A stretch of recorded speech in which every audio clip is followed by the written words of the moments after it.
Mac Power Users, episode 663, HomeKit Check-In.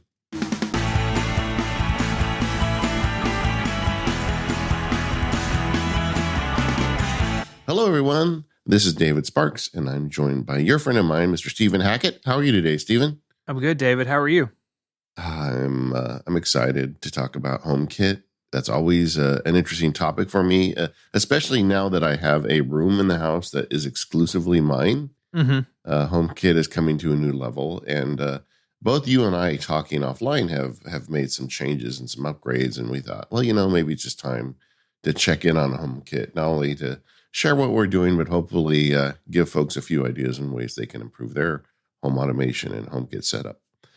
We also got news that there's new iPads and iPads Pro with spec bumps and some additional features. We'll get into that with more power users today. I think we probably got a full show with HomeKit, but we'll see how it goes. Yeah, and we'll be getting into macOS Ventura and iPadOS 16 in our next episode. Those come out after this episode publishes, so that'll be next week's show. Busy time of year around here, definitely. Yeah, should I tell you that I'm actually recording today? I don't want to know. Nope. Okay. Well, I'm not going to tell you that then. Definitely. No, you sent me photos for your desk for our episode about our desk and bags. And don't think I didn't notice you were running Stage Manager, sir. Don't think I didn't notice. Well, I had, but in fairness, that was when I had the, I think that's when I had the M2 attached. Yeah. But I do now have, well, I can't tell you. Never mind.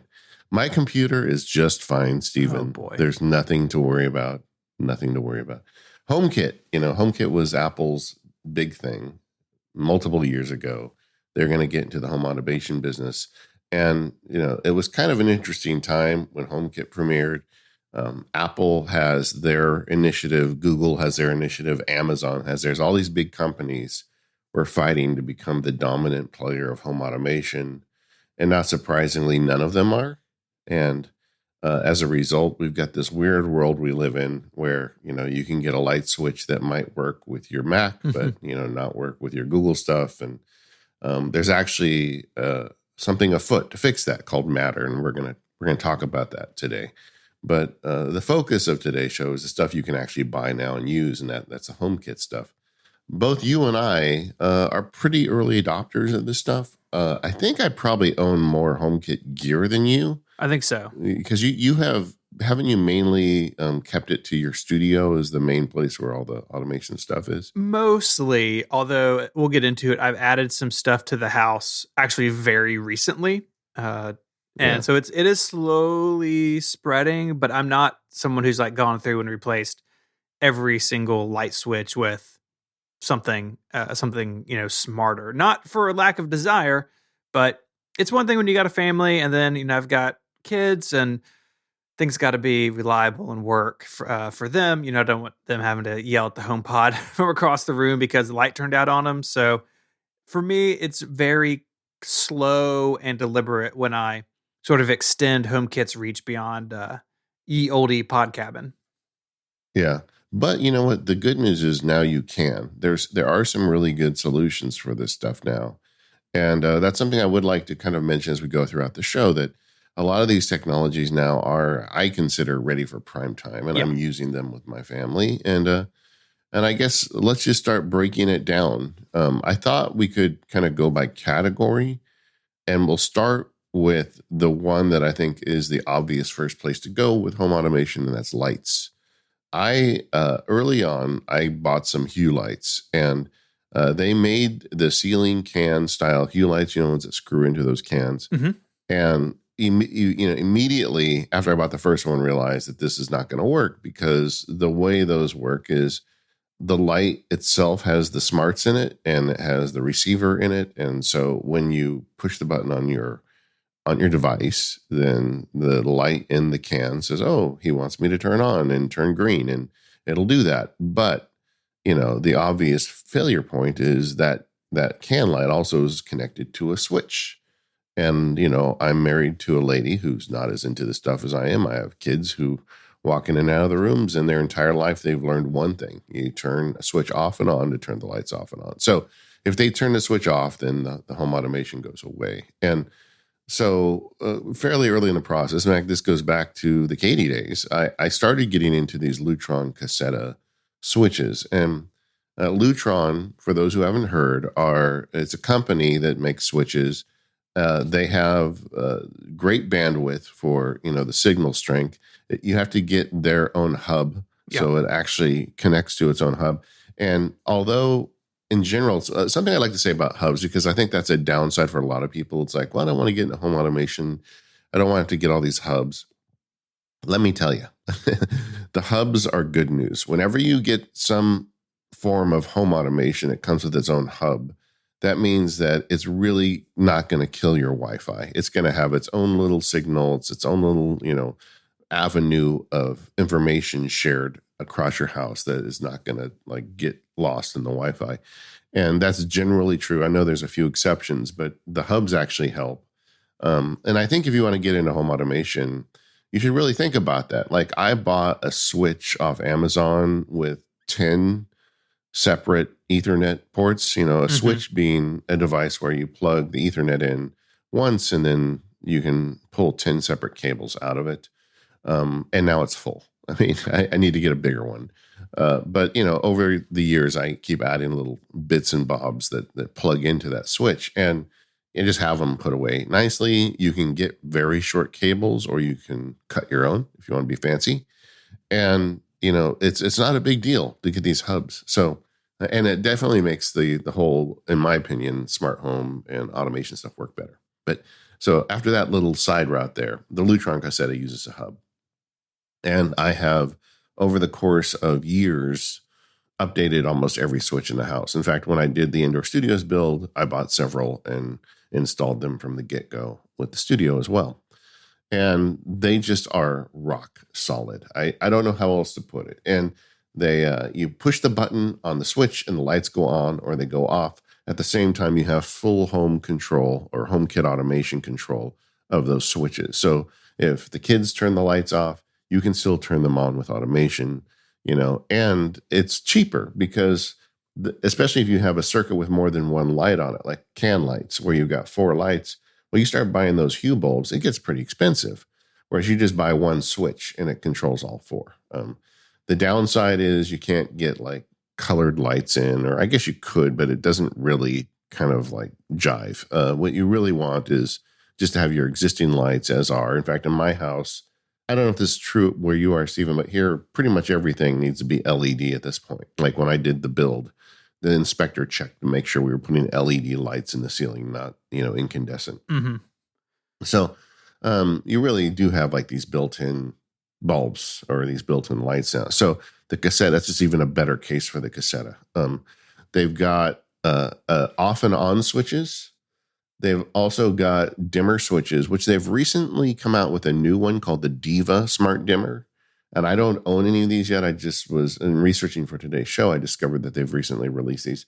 They are much prettier than the traditional Lutron Cassetta dimmers. On the traditional ones, you've got like the all the way on, all the way off, and they've got 2 separate buttons to do the dim. These new ones look more like traditional dimmers. So if you're getting into this, good news for you, you're going to have better dimmers than me. But I feel like Lutron Cassetta is like such a win for me because I've never had any negative feedback from the family on it, but everything just works. And because it connects to HomeKit, then all of the triggers and sensors we're going to talk about later in the show can control the lights throughout the house. I just love it. Just as an example, I've got an extra switch. We're going to talk about these flick switches later, but I got into these flick switches, which are just little like $50 size circular buttons you can push that are a trigger in HomeKit. And I've got one on the bedside table. If you hear a noise downstairs at night, I push one button, all the lights in the house turn on. It's just great. And in addition to all the normal type automation stuff, this is a definite win for me. Although it's expensive, they're about $50 each for these lights. I don't recommend going and just buying them all. I did it over a course of years, and every time I'd want to spend money on something dumb, we all do that, right? Mm-hmm. I would divert that to Lutron Cassetta switches, and And you can, if you have a neutral wire, that helps. But I wired them all myself. It's not a big deal. And you can save that clip for when the house burns down. Tell the insurance company about it. But the it's not, they aren't that difficult. Know what you're doing. Obviously, if you don't, hire an electrician. But I've been really happy with Lutron Cassetta. So that's my main home automation light system, and it has been 100% solid. I have not jumped on the Cassetta bandwagon, but Yeah.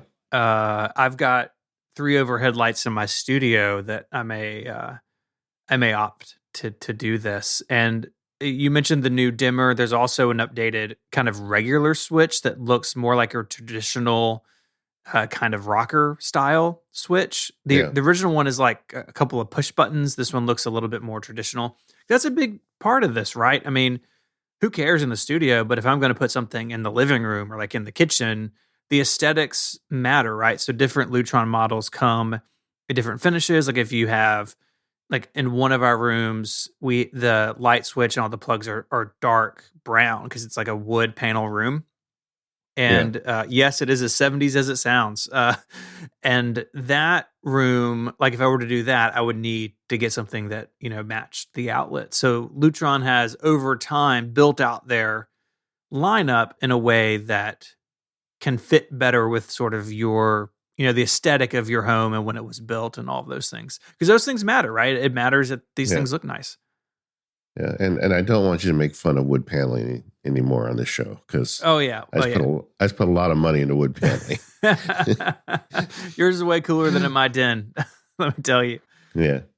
But the nice thing about lighting is that once you do add that, it really opens up so many options. Like I was saying, my kind of panic light upstairs, or like I've got it connected to the front door. When you open the front door, then the stairwell light and the entry hall light go on automatically, so people coming in at night are able to get immediate light. It's like it just really does get you into home automation in a way that is immediately helpful to your family and yourself. And I think it's just so easy. The other thing I'm doing with lighting is the hue lights. Like I said earlier, I had bought that one. I've subsequently given that one away because I'm just all those can lights now are connected to Lutron switches. But I do have some hue accent lights, which also has its own hub. Mm-hmm. I've got one of those light strips connected to the edge of my desktop here, in the studio. So like it just peels around the back. You can't see it, but it gives me a cool lighting effect behind the desk. And then I also got they have two little like kind of mini spot, like they're strip spots. They're like about 12 inches long, about 2 inches wide. And I have a tool chest in the studio we call the Iron Giant. I've got two behind that. So if I put those on, they really do a nice job of accent lighting. And then most recently, I bought two of the Hue Go lights, which are wireless little mini spots that you can lay on the ground and colored. And I'm going to be using those for background on some of the video I shoot. But I'm really thinking about these. Like we're going to talk later about some of the automations we're doing. But now that I'm kind of getting my HomeKit house in order, one of the things I want to do is use those colored hue lights as a signal mechanism. Mm-hmm. Like since I've got several locks in the house that are now hooked up to HomeKit, which we'll talk about in a minute, why not have an automation that says if the lock remains unlocked for 5 minutes, turn on the Iron Giant hue lights to yellow, and like a signal to me. It's like, hey, something's unlocked in the house. Or same thing with window sensors. We're going to talk about sensors later, but if windows are still open, you could do something with that. I just like the idea of being able to, flash colors or set colors in order to give myself signals. Like, I think it'd be cool. Like, what if, 30 minutes before we start recording MPU, the MPU kind of green comes on with these lights in the studio. I feel like there's more to do with these now that I have them, and the triggering is getting easier, as we're going to talk about throughout today's show. So the hue lights, I think, are kind of fun to keep around for that kind of thing. But for turn the lights off and on, I couldn't recommend Lutron Cassetta more. They just work. Yeah, I've got a bunch of hue lights. I mean, they were sort of the original players in this space, and So a lot of lighting in my studio, like on my shelves, and I've got a couple standalone hue lights, just for background, a splash of color for a photo or a video or something. And yeah, they require their own bridge. Again, I agree with you. It's no big deal to me. I just have a stack of them all plugged into the Ethernet under a table in the studio. And the thing I will say about Philips in particular is, a lot of these HomeKit accessories, they come with their own app, and then you also work with them in HomeKit or, some other HomeKit application. And the Hue app has made a lot of progress, but sometimes I feel like with my Hue stuff, I'm in the Philips app more than I am with other things, because in the Hue app you can set up groups and do some other interesting things that at least Apple's own home app doesn't surface very well. And I think Philips done a pretty good job of it. I think especially over time, the Hue app itself has become much easier to deal with and uh, to set up changing, colors or automation or whatever. So some of these apps, like some of the stuff I've put in recently, I'm gonna talk about. Look, the app was like a one and done thing, where I needed to set it up, and now it's all in HomeKit. But with the Philips stuff, at least, I do find myself, tapping over to that application more so than I would have thought. Yeah, I mean, one of the, I think, downsides of Apple's Home app is that it doesn't surface all features on all HomeKit connected devices. And it's not clear to me why, because there are third-party apps that do a much better job of it than Apple. So it's not that it's impossible to get those features out of the native apps. But if you want to go down this rabbit hole of HomeKit, you do need to check out the applications for these individual, app families or these manufacturers. As an example, Lutron has an app too, and Caseta makes a thing they call Pico remotes. Just they're little tiny things. They're like $20, and it's just a remote that can control Lutron Caseta light systems. And you can do that with other switches in HomeKit. I'm going to talk about some other switches later, but the Pico remotes are really nice because they have a dimmer built in. They can go anywhere. Like we've got the way our lounge room, we call it the lounge, where the TV is and the couch. The lights are on one side of the room only, and the couch is on the opposite side of the room. So I have a little Pico remote over by the couch that's hidden. You can't even really see it. You have to look for it. But if we're sitting on the couch and we're watching something, we want to dim the lights. And I know you can do it with your voice, you can do it with your phone, but it's also nice just to reach over and push the dimmer. And so those are really nice. But the only way those work is if you configure them through the Lutron Caseta app. They don't appear in the home app. Mm-hmm. And so it's like one of those secrets you have to know. And there are ways around it. We're going to talk later about some extreme measures you and I have gone to, but the in general, get to know the apps. Like I think the Lutron app is another really good one. And we don't really have a whole lot in the outline that I see from Eve, EVE. Yeah. But they're another really good traditional vendor. And I think the Eve app is one of the best HomeKit apps because it's just got a lot of great features in there. And I just have a couple Eve sensors, but every time I go into their app, I'm like, yeah, this is actually really well done. And sometimes I find myself able to do stuff with HomeKit gear in Eve that I can't do in the Home app, which is kind of nuts. Let's talk about locks real quick. I have tried several recently, because we had the construction. I wanted to put a smart lock in the room. I tried, there's one called the level lock. Yeah. Which is like, it's very small and low profile, talking about earlier, like something that disappears. Mm-hmm. So is that the one you're using? I don't have any smart lock stuff. Okay. I'm looking at the Level Lock Plus was just announced the week that we're recording this. And all the smart stuff is like in the lock, and it uses Home Key, which is it basically uses NFC plus HomeKit to unlock as you tap your phone to it. It looks really nice, but I don't have any smart lock stuff. I got some other things, for a security perspective, but I have not gone down this road. Okay, so this was my experience. I bought the level lock like a month ago and installed it. It worked fine as a lock, and the key works and all that. But it also came. So my experience is with the prior iteration. Because the Level Lock Plus is brand new as we're recording.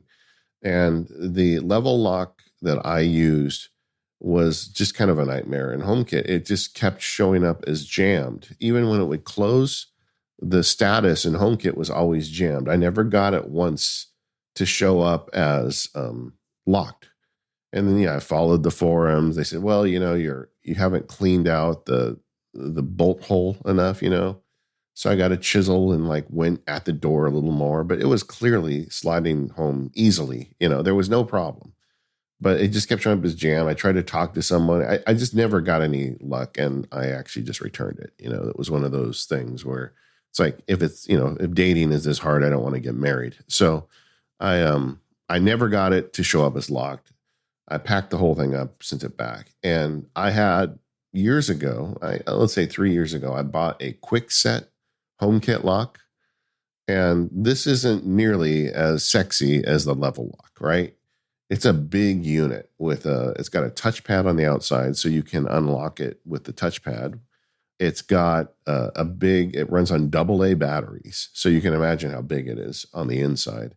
So it's just kind of this big kind of wart above where your deadbolt goes.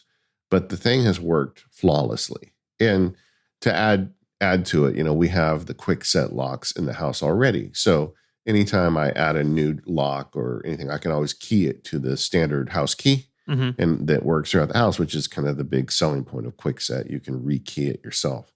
So I just, I realized that me going down the level was just me going after, that sexy little tiny lock, but I would have had a separate key. But the big hang up for me was I want to do a bunch of automation stuff. And if the lock only shows up as jammed, it's not going to work for me. Exactly. No, exactly. Yeah.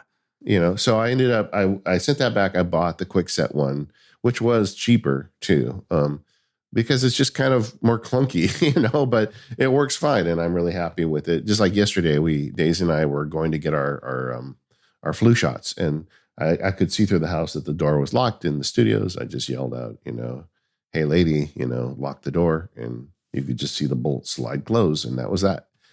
People do ask me, well, do you really feel safe putting home automation locks on your house? Isn't that dangerous? Could the bad guy somehow like hack your house and unlock the door? I really feel like, locks keep out the honest people.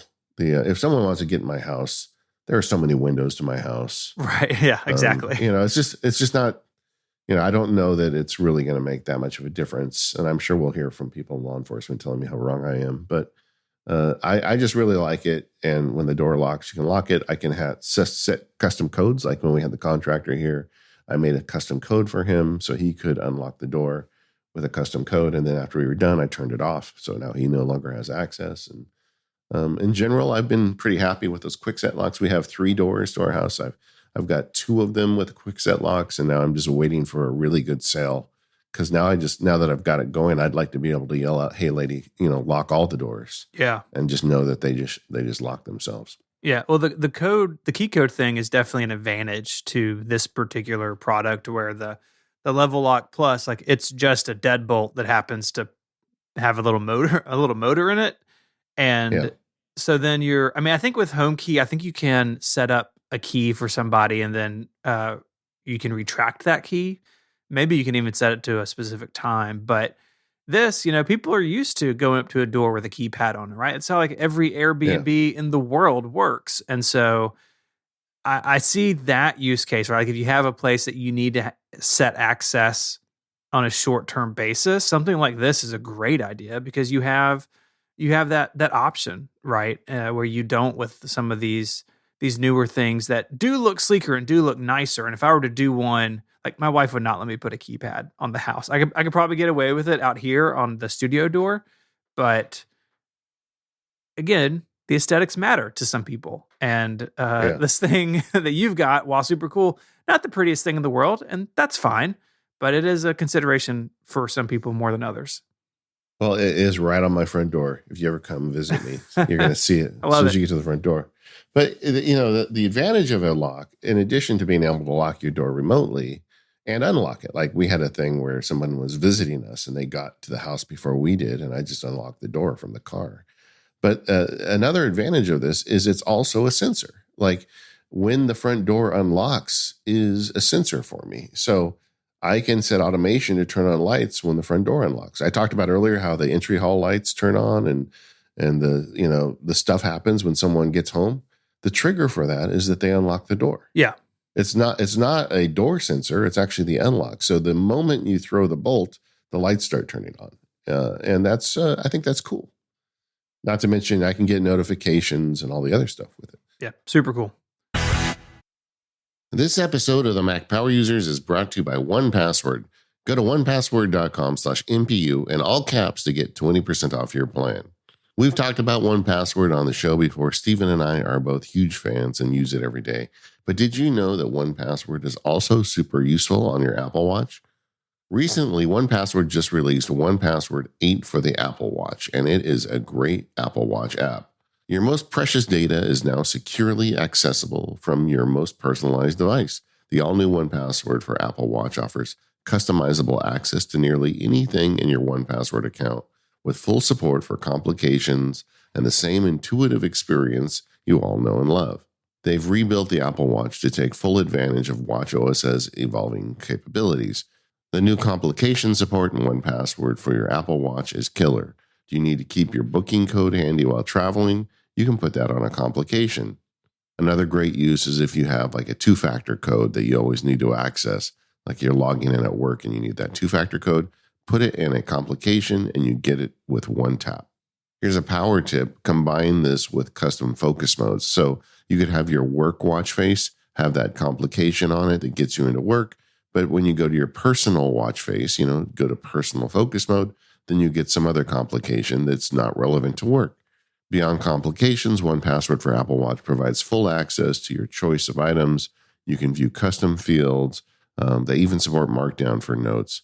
I really like that they support large type on the watch face. So if you want to get large type to get that complicated password into your device, you can do so. 1Password for Apple Watch brings the security and convenience of 1Password to your wrist. It's awesome, and you get it as part of your 1Password account. Go today to check it out at 1password.com/MPU. Put that in all caps to get that 20% off and start taking advantage of 1Password on your wrist today. So another area that I think HomeKit has really evolved into is security and sensors. So you mentioned that you can use your door lock as a trigger to turn on lights, but you could also do that with like motion sensors or a door sensor. I know you've kind of gone all in on this. So what are you doing from a sensing standpoint? Well, I make the show Automators with Rose. And so, of course, we talk about this stuff a lot there. And the Aqara line has really landed with me. AQARA. You can get them on Amazon. It's another system that requires you to buy a hub, which is a downer for people, right? But I would recommend the M2 hub, which is one of the better ones they currently sell. You've got to plug it in again to your hub. You've got, once again, you got to get into that switch, get another thing, but it runs on what they call Zigbee, which is something other than Wi-Fi. And with the M2 hub, I know it's north of 100 devices you can run off of it. It is like way more than you're ever going to use. Yeah. Maybe Jeff Bezos's house needs a couple of these things, but it's just like it's awesome. And once you pay, I think it's about $50 for the hub, and once you get into that, then everything else is very reasonably priced. They have so many different things. We talked about, I think, on one of the feedback shows last year, the leak sensors, which raised a whole chain of emails to me from people. But I bought a bunch on that show and have installed them around my house. Okay, so let's start with the leak sensors. It's just a little puck you lay on the ground under a sink, by a toilet, by a water heater, and if it gets wet, your phone goes off like an alarm bell, and it's great, and they're about, I think, $15 each. And if you look online, you can find places that sell them in like packs of 10 at an even cheaper per unit price. Yeah. And, how's it working for you? It's great. So I've got one in the pan for my hot water heater, which at least in this part of the country is very often in the attic, which makes no sense to me. And let me tell you, that's scary. Let me tell you, we had to replace it like 6 years ago. Ultra nightmare trying to get that done. I bet. Yeah. So I've got one up They're always there. in the garage here. That's Yeah, weird. I wish it were not in the attic. So I've got one Yeah. up there. I've got one behind our washing machine. So if those hookups start to leak, or there's an issue, with the washer, I would know. And then I've got one under the kitchen sink. And like I said, they're super small. I mean, it's basically the size of an AirTag. It even takes the same CR2032 battery, so it's not like this. It's this big thing taking up a bunch of space. And so I added a 3-pack, I think, on Amazon. Those are the three that I've got there, and it's really nice because I'm not in my attic every day. I'm not behind my washing machine very often, and it's just Yeah. I live in an old house. It's all hardwood floors. Like, water damage would be a serious problem for me, and so this was a pretty inexpensive way just to know if something's going wrong. I can run out to the street and cut the water off. Yeah. And that's another like rabbit hole I want to go down to, because there are options where you can use that trigger that, the toilet leak goes off and then some robot turns off the water for you, Yes. assuming you're not home. Yeah, there are a lot of really particular smart home accessories just for that. Yeah, but they're quite expensive. Yeah. And, $200 to $500 range.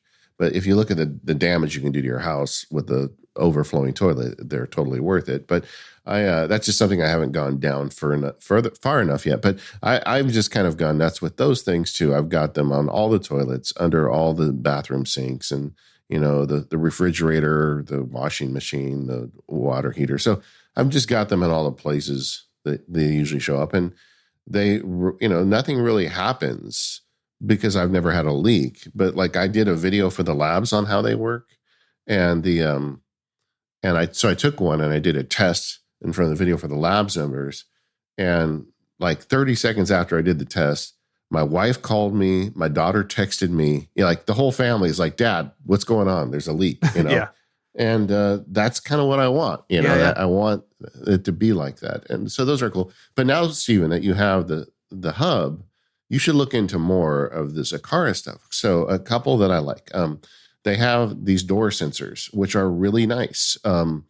They're like very inexpensive, and then it gives you the data point of, is a door open or closed. So, like, for instance, the third door that does not have a quick set lock on it for me, I put a door sensor on that, so I can still know if the door is open, at least, whether or not it's locked. Another one I just installed because our refrigerator requires like force to close the door properly. It doesn't just like close. And if you don't close it properly, a little alarm goes off. But that alarm is just in the frequency that I don't have with my tinnitus. So of course it is. like, I'll be in the room, like I'll be like 10 feet away from the refrigerator, and my wife will yell from the upstairs, "Can't you hear that?" And I'm like, I cannot hear that. Mm-hmm. That's the problem. So I put one on each of the refrigerators, because it's two doors. They open, side to side. And now I have it. If it's open for like over 2 minutes, it buzzes me. So that's my solution. It's also good on Windows. Like, if you want, you can put the door sensors on Windows too. So I feel like that's really nice. They have, of course, motion sensors. So if you want motion, when motion comes to the room, that's a great trigger for HomeKit. They have a vibration sensors. You can put that on a window if you're afraid of someone breaking in. Like, I'm very tempted to put one on the windows to the studio, because I've got all my cool gear in here. If someone ever wants to like break a window and get in, I would know if I had a vibration sensor on it. I also put one in the mailbox, so I can know when the mailbox door opens. They just released a new one that's only available in Asia right now. But I have used some sources to order one, and they call it a human presence sensor. Rosemary already has one of these, and it apparently like uses a variety of data to tell when someone is in the room. That's cool. And so like, I want to get that hooked up in indoor studios, so like I can have lighting and things work based on me being in the room. And this has actually historically been a hard problem, because with a motion sensor, if you sit at a computer, eventually you stop moving and then it thinks you've left the room. And so there's different ways people go around it. Rose put a a vibration sensor under her chair. That was her trick, but I don't want to do that. I think a human presence sensor would be a good idea. But so I've got a variety of these things around the house, and I'm continuing to kind of grow it as the technology gets better and cheaper. But I've really been sticking with Aqara because I've got the hub. The hub can hold as many devices as I can throw at it, and they're not that expensive. Like I bought some more door and window sensors. I'm going to like complete the house on that, and I'm just slowly putting together a very nice sensor array for the whole house using this Aqara stuff. Yeah, I just bought a door sensor while you were Yeah, talking. yeah. I mean, and they're, literally you just stick them on. There's almost nothing to the install. And I've seen people use, like I've got the motion sensor now working out the mailbox outside the house. Like another one I want to put on, we have an exterior gate on the house, which is always closed, but my dog is a flight risk. So I don't really want her getting out that gate.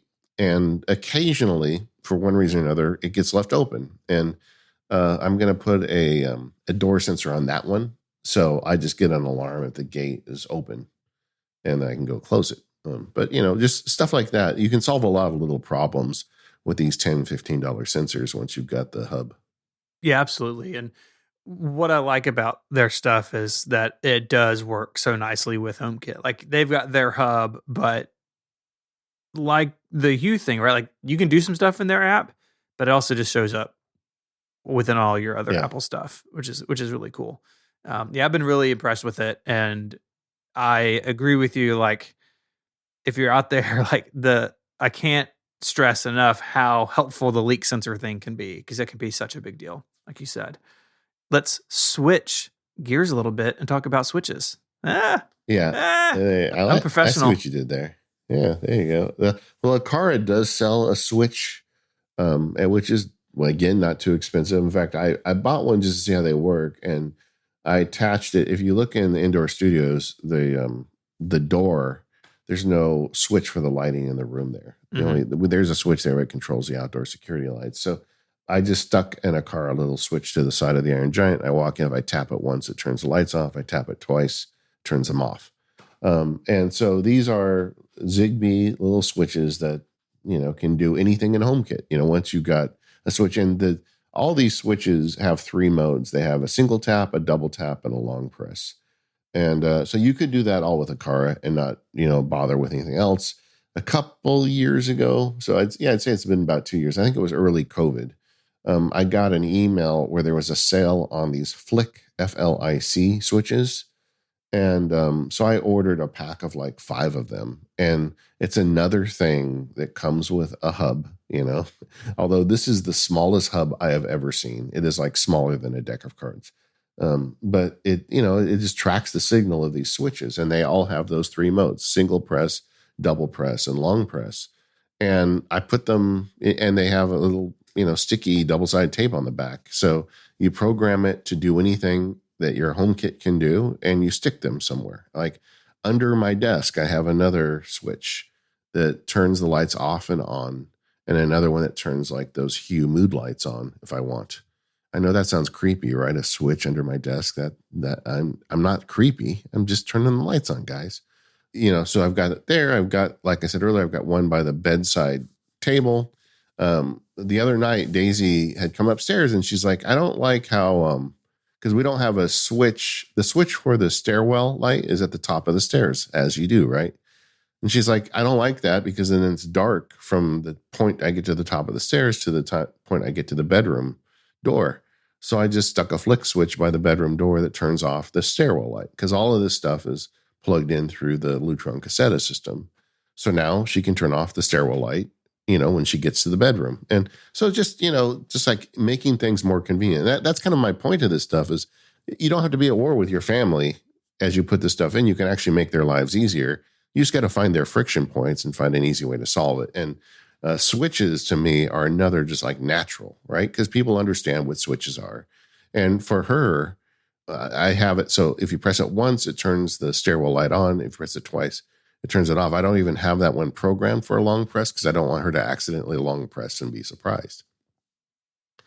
But I've got a couple in the bedside table that have very complex things that happen depending on what I press, because Another, medical malady is I have to take eye drops every night, and I can't open my eyes for like 20 minutes. So being able to turn the lights off and on without seeing is kind of nice. Flick switches, though. Thumbs up from Sparky. They work great. But if you have the Akara system, you can just buy the switches from them. It does the same thing. Although the Akara switches are a little bigger. Yeah, for spoilers for a thing I'm going to talk about in a second is I've home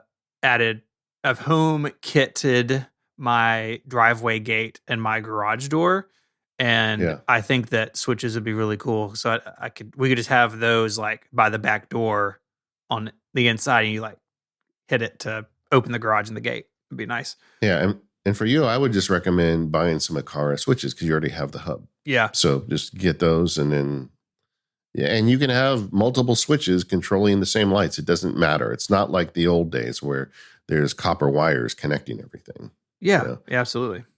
We have a whole like system. Like we can turn Christmas lights on during the holiday season in many ways, and it's using these, the deployment of these little switches that we can do it. I do like the switch under the desk though. It's really nice just sitting here and just being able to turn lights off or on. Yeah. And back in the old days when I had a little pond and a fountain outside my window, I could also turn that off and on with one of these switches, just using one of those exterior plugs, HomeKit plugs, and just turning the pump motor off and on with a switch. Let's talk about security. This is another area where there's a lot of options, and there's really, I think, almost more than any of these other categories. I feel like security is one where you're really picking a vendor and going with them. So, for instance, I, for years, used Nest cameras around the house, around the exterior of the house. And when I built the studio, they were in transition to sort of a new Nest system, and the camera didn't really make sense for what I needed. And I switched over to Ring, which I know some people have strong feelings about. I get it. But I've got a couple of cameras and a couple of exterior combination like camera and motion lights. Like I've got one on my garage. So if you come up the driveway or pull in the garage, the spotlight will come on if it's after dark, and the camera's there as well. And that's been fine for me. Ring is very much like some of these other systems where you can kind of build up what you need over time. And for instance, I in our side yard, like along the property line between me and my next door neighbor, we just had a chain link fence, and I just had a gate installed there, and I had an extra Ring exterior door sensor, and I put it on that gate. So I know if that gate is locked, right? But say that we're working in the yard, like, oh, did we shut the gate back? Then I can just check, right? That sense of peace. But it's not in HomeKit. We'll talk in the next section about how I got that into HomeKit. But for me, my security stuff is all Ring. And then the house itself had, when we moved in, a traditional security system. Looking at it, probably installed in the 80s. Like big, giant keypads, way too much wiring, like all of this stuff. And about a year ago, we replaced a bunch of windows in the house. And let me tell you, that set off a chain reaction in our house that I did not anticipate, because I went around before the crew came to put the windows in, and I very carefully unscrewed all my window sensors. Again, all tied to a traditional security system that had no smarts about it whatsoever. Very carefully unscrewed everything, unstapled the little wires, wound them all up so they'd be out of the way. And it turns out those window sensors were not compatible with the type of windows we put in, because we put double hung so they open from the top or bottom. Big mess. So we had to replace the window sensors. And that set off this chain reaction of, well, your system is from the 80s, and we can't actually put the new style sensors and it talk to your panel. So anyways, we had to replace the panel and the controls and everything. But the upside of all this was my local security company, for their sort of cloud connection, if you will, uses, it's called alarm.com. And it's just basically a vendor that a bunch of security companies white label. And so I have an app, and I can, I can see all the sensors. So I can see, oh, my daughter left her window open because it's labeled, rear window west or whatever it is, and I know where that window is, and I can see, okay, well, that sensor is currently uh, open because the window's open, and then I can close it and it gets closed in the app. And that's something else that I have shoehorned into HomeKit through Homebridge, which again we'll talk about in a second. But my point is, for me, none of my security stuff is in HomeKit natively. And I feel like that's the case for a lot of people because a lot of people have Ring or Nest cameras that, they don't play nice with HomeKit. But I know you've gone a different direction with the UV stuff, which we've talked about before. But how has that held up for you? Are you still happy with that? It's been an evolution, and these things are funny because as you start like investing in them, then you become more committed to them because why have two different platforms? And I got into Eufy because they were inexpensive and they were HomeKit compatible. So you could just send them to HomeKit. And the other thing I like about the Eufy is they have local storage. Like a lot of these camera systems, you start buying them and you find out, oh, and they also want you to pay them $10 a month to store all your video for you online, which is two things. Number one is just the idea of an extra $120 a year. And then the idea of I've got to rely on somebody else keeping a secure server with video from my house, and even if it was free, that is a concern to me, right? And I've always liked the idea of Apple's secure cloud storage solution, where Apple does that for you. They don't charge you, and Apple, I believe, has the ability to put up a secure server where it's not going to be available to anyone that wants to hack them. Maybe that is, optimistic of me, but I've just always kind of had faith and they do it. But with the Eufy stuff, I don't need to rely on that. They store it here locally. Like the first thing I bought was two of I think they were called Eufy 2 cameras, and they come with a little box that you have, again, connected to your switch with a SD card in it that stores everything right there. So it's in your house. And a lot of the other cameras do the same thing where they've got different ways you can put SD cards in them and they can store locally. However, so things have changed for me. I'm still happy enough with the Eufy cameras. I like the price point and they seem reliable. I got some of them that have the little motors in them where they can track, they move around. Sure. Very creepy but I became increasingly unhappy with HomeKit Secure Video for a couple reasons. The first is we had a couple events where I was doing work in the Eufy app, and they have an app as well.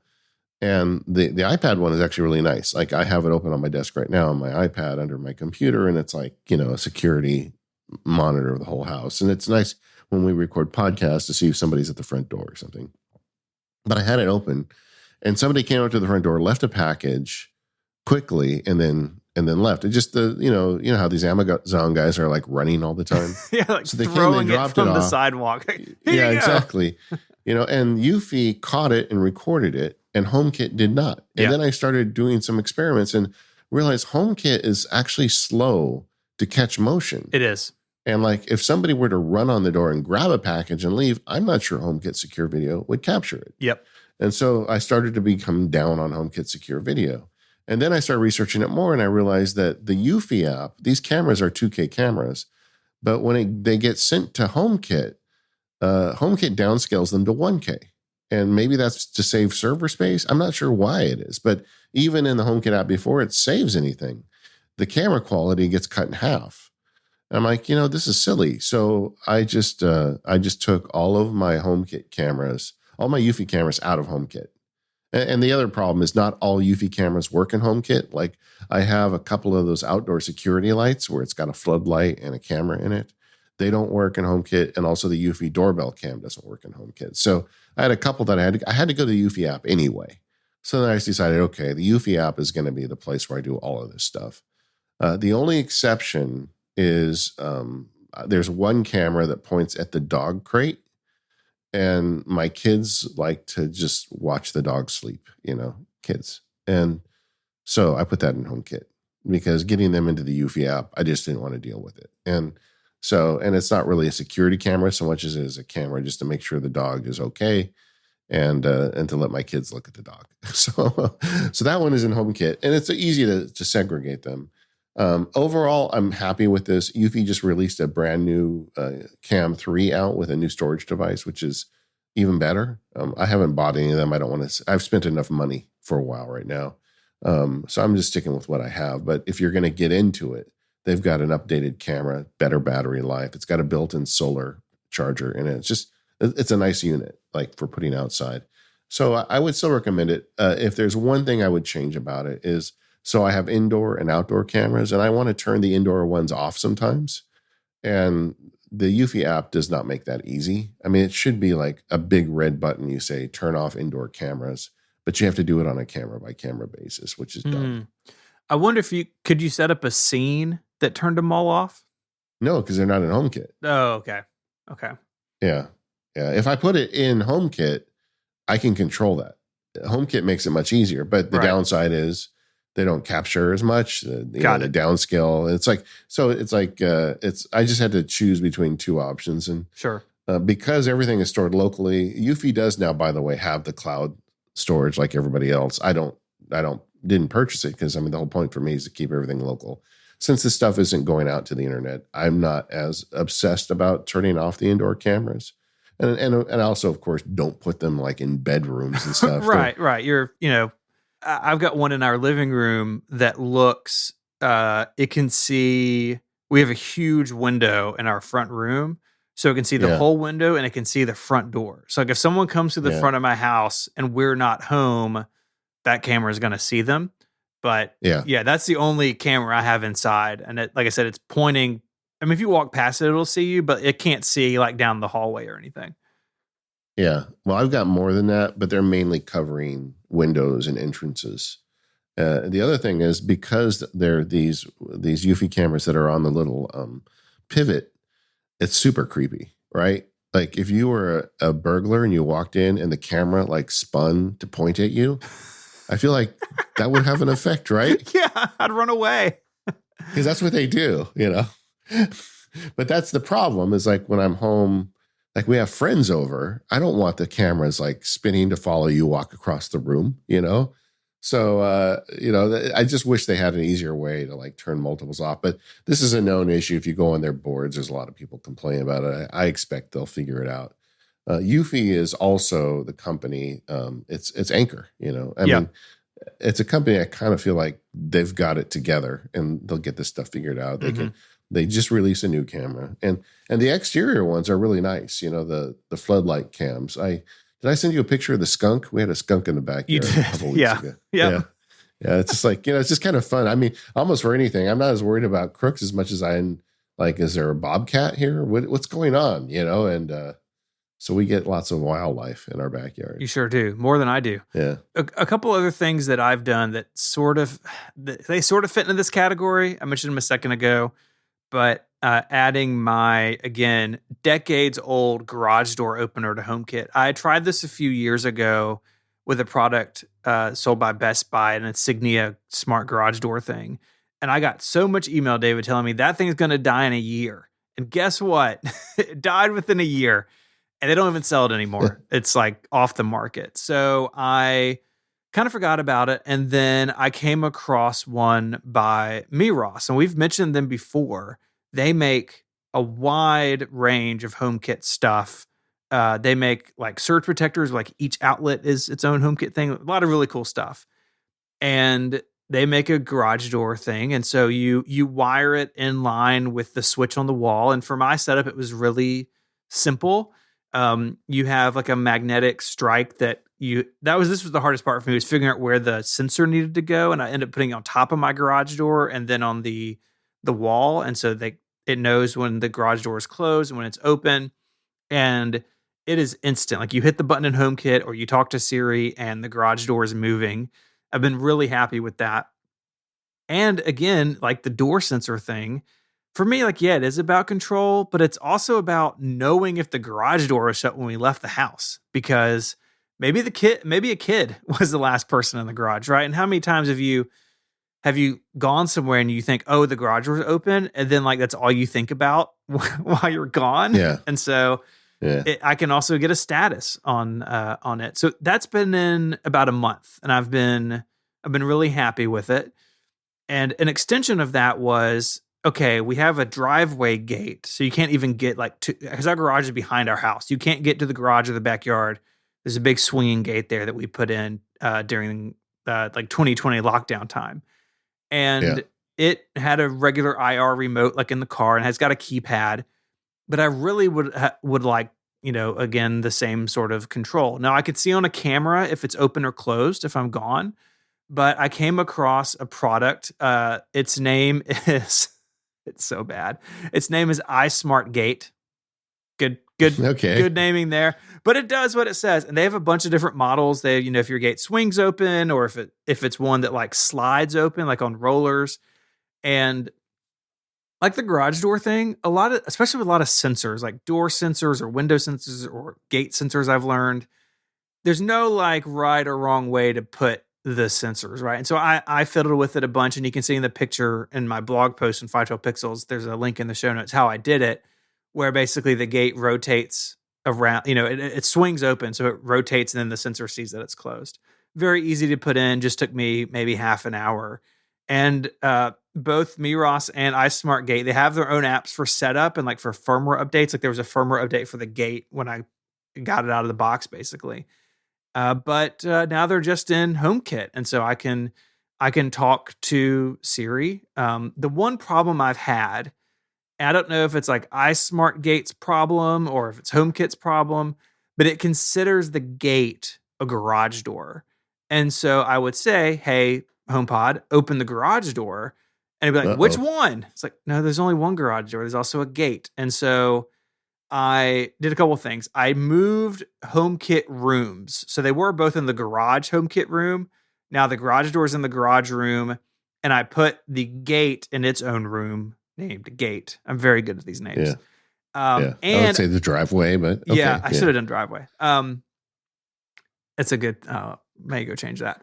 And then I changed the name of the garage door opener to car opener, because even separating them, because garage door is also a type of device in HomeKit, it was still confused when I used the voice assistant, which is really annoying. Like, why are you imposing what you think these things are? Like, it should just be based on what I call them or the room they're in. And so I've had to do some finagling to get it all to work really well with Siri, but it's nice. And both of these things are, kind of dumb devices, right? Garage door opener is about as simple as it gets, but now I have control and access from anywhere. And I've been really happy with both additions. And they're both very recent. The gate I did like 3 weeks ago, but it's been fantastic. Well, I think we both like have hopes for this stuff. It's, I think I've nailed down a lot of the basics of it, but there are next steps for me. Like I'm interested in blinds, but they're very expensive, and I just spent a pile of money. So that when I put blinds in indoor, I just got the ones you pull down with your arms and your hands, but and it's fine. It's not like they're really high windows. Like you've got them on those really high windows in your studio, and you have to get a ladder to open them manually. Oh, yeah. So I get why. Yeah. But mine are not, they're accessible. So I'm interested in that, but not like enough to pay for them.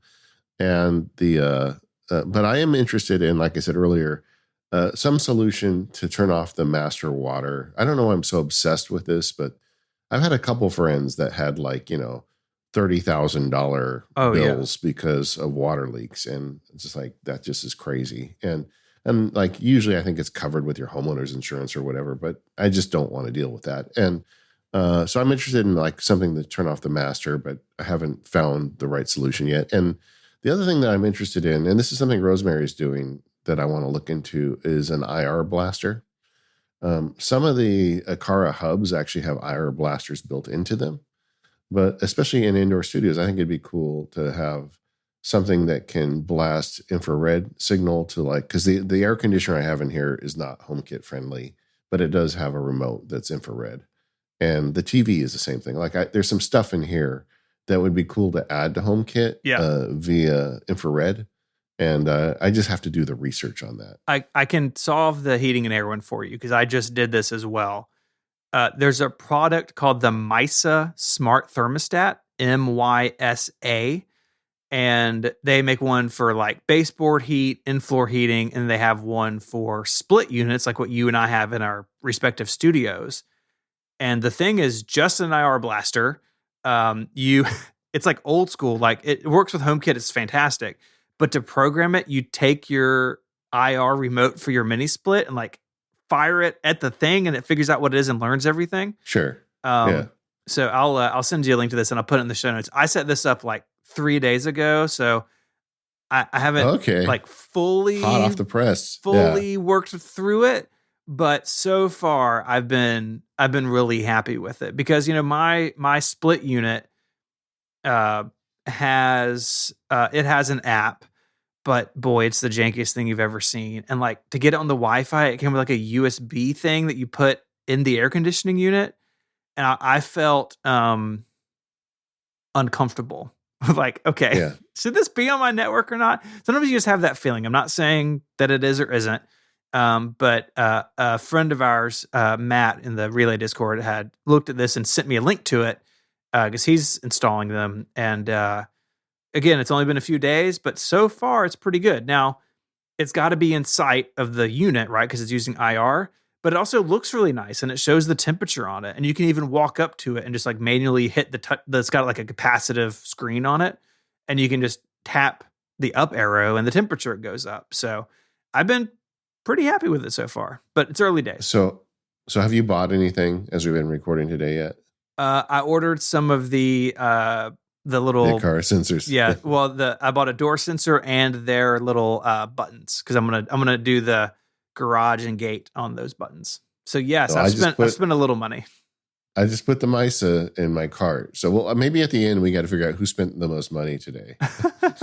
But yeah, I think that is exactly what I'm looking for. But I also think it'd be cool to be able to blast at the TV. But honestly, I don't use the TV that much. Yeah, and it's got an Apple TV in it, so it is nice. My LG TV is on HomeKit, and it does very little, but I can turn it on and off. So like, did we leave the TV on, right? Or did a kid leave the TV on? I can just turn it off within the Home app. This episode of Mac Power Users is made possible by Electric. When you're leading your small business, it's not all glamorous. In fact, sometimes it's a matter of spending hours trying to find a laptop that got lost in the mail for that new hire, or dealing with some other technical emergency, which you're well equipped to deal with, but look, you just don't have time anymore. The team over at Electric knows small businesses, maybe like yours, face these challenges. That's why they've solved this problem for you by operating as your IT department. So instead of spending your time sorting through unused application licenses, setting up employee laptops, and answering never-ending IT questions from your team, you can focus on building your empire. With Electric acting as your IT department, you can get back to what you're good at. Plus, you get a really cool IT platform to see and manage everything. When you start out, it's easy to do everything yourself. Trust me, I know. I own a small business. But over time, you need to delegate, and Electric is a great partner for handing off all of your IT tasks. For MPU listeners, Electric is offering a free pair of Beat Solo 3 headphones for taking a qualified meeting. Just go to electric.ai/MPU. That's electric.ai/MPU. Go there now for a free pair of Beat Solo 3 headphones today for scheduling a meeting. Our thanks to Electric for their support of the show. Okay, so we've been talking about native HomeKit stuff, but both you and I have kind of gone a little bit further down the rabbit hole. You may have heard of HomeBridge or Home Assistant. Well, Stephen and I, because we suffer for our listeners, we've done both. Stephen, you've got a HomeBridge and I've got a Home Assistant. Let's talk about those. Yeah, I think it's important to know the difference between these two things. So HomeBridge is a software product that you can, I'm running on a Mac Mini. You can run it on basically anything.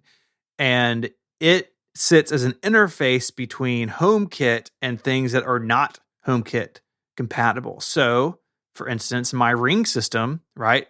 It's all in the Ring app, and the Ring app's fine, but I want to use HomeKit for a bunch of stuff. I want to use automation for a bunch of stuff. And so there's a HomeBridge plugin that authenticates with Ring and acts as the intermediate layer between HomeKit and whatever non-HomeKit accessory you have. And there's plugins for tons of stuff. You can look at their website. There's a bunch of them. It is open source. You're kind of installing it yourself. There's a lot of hand holding, but it works for me.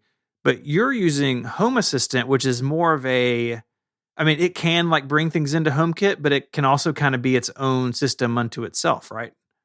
Yeah, this is like the next level of this. They're both open source. So, that's good and bad. I feel like the open source communities are super aggressive about adding support. And the underlying problem addressed by the Home Assistant is, number one, there's all these devices on different ecosystems and they don't necessarily talk to each other. This is hopefully what Matter will solve. But the other problem that the Home Assistant does that nobody has really done is like, how do we have multi-step automation? Like HomeKit has automation, but it's very limited in scope. And with Home Assistant, you can bring automation to like next level. So, the reasons you want something like Home Assistant, it's local, it doesn't use the internet, you control it, open source, all that kind of hippie stuff.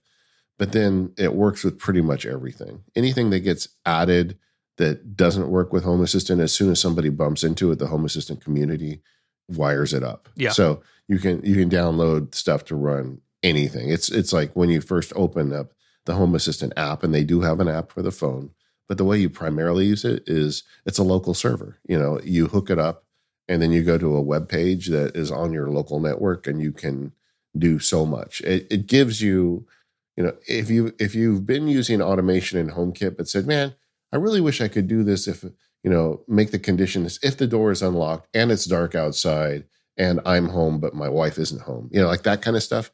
You can do all of that with Home Assistant. It like goes so much further in terms of like the conditionals of automation. So it gives you more power, but then you've got to like kind of fiddle with that to get it working. Mm-hmm. But once it works, it's kind of great. I am only a few weeks into it, so I'm a new Home Assistant person. There's a couple ways you can set up Home Assistant. It's open source. You can download the software. You can get, a little, third party like computer like an Arduino or one of those devices and load it up. I believe you can even load it up on like a Mac Mini if you want. Yeah. What I did was, rather than build my own, the company or the collective that makes Home Assistant, every few years they release a hardware based product. The current one selling is Home Assistant Yellow, and I bought one of those. I think it was a little north of $100 when I bought it. So it's not, break the bank expensive, but I just wanted the device set up by them with everything. And like, it immediately paid for itself when I hooked it all up and the app says, oh, you need a firmware update, push this button. And then I didn't have to go in to do weird terminal commands and pray, Yeah. It just, you just push a button, it updates itself. It's kind of like the easy entryway. You can do it cheaper, but I elected easy over cheap. Mm-hmm. I bought the Home Assistant Yellow, and I'd recommend the same unless you're somebody who really wants to kind of get into the weeds with this stuff. But so I am early in the process. I'll talk about it more as I spend more time with it. But my initial impressions are setting it up was really easy. At one point, I was resetting some stuff this morning, and I said, and then my internet went down. I'm like, how did me working in Home Assistant break my internet? And I actually texted you because I was worried that we wouldn't be able to record.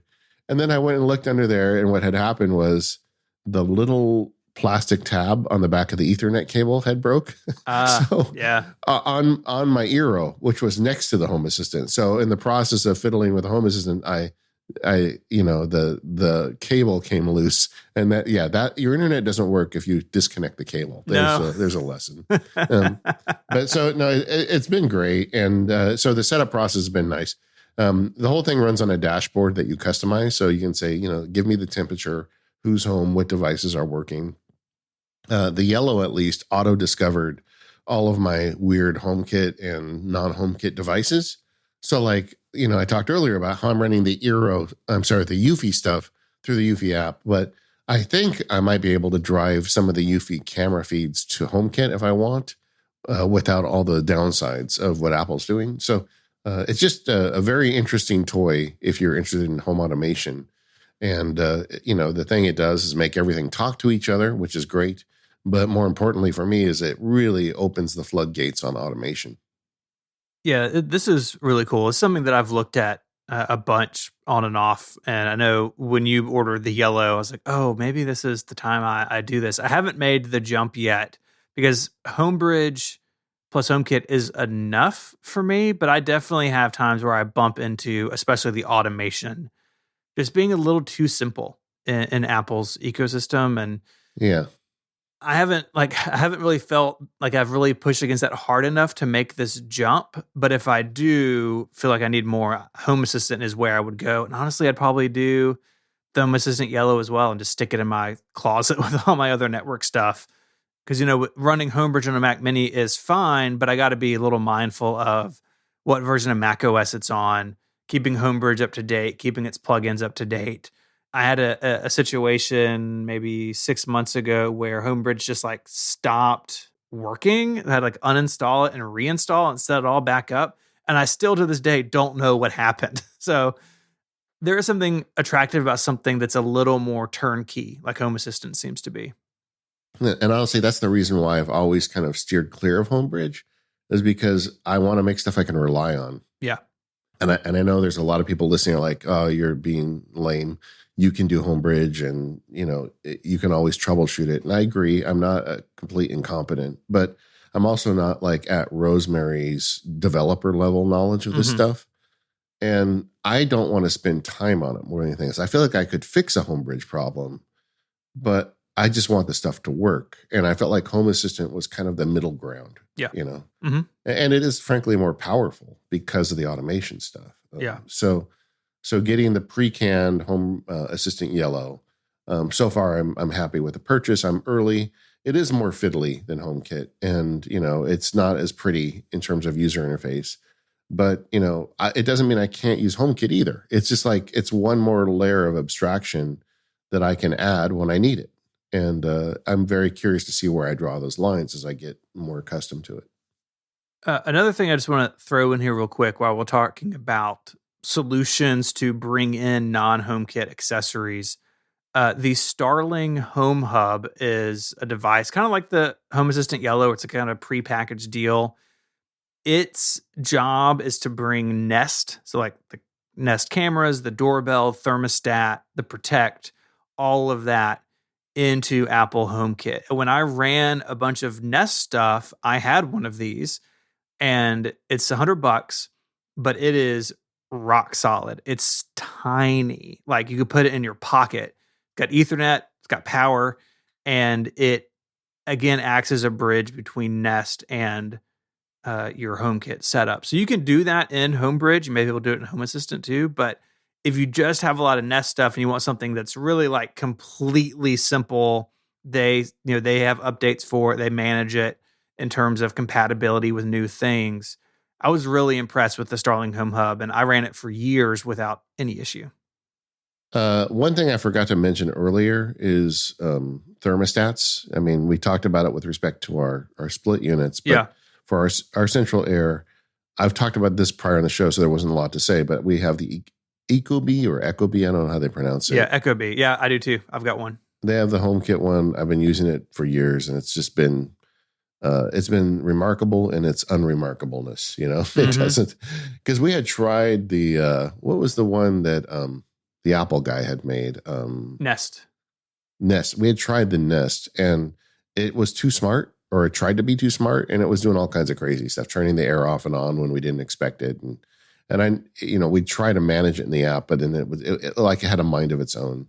Ecobee isn't as fancy, and that's exactly what I want. And even though we have automation features, we really just primarily use it when it's really hot in the summer and we're driving home. We turn it on remotely. Yeah. And also I like yelling into the air, hey lady, turn the air conditioning on, and it just turns on. I like that.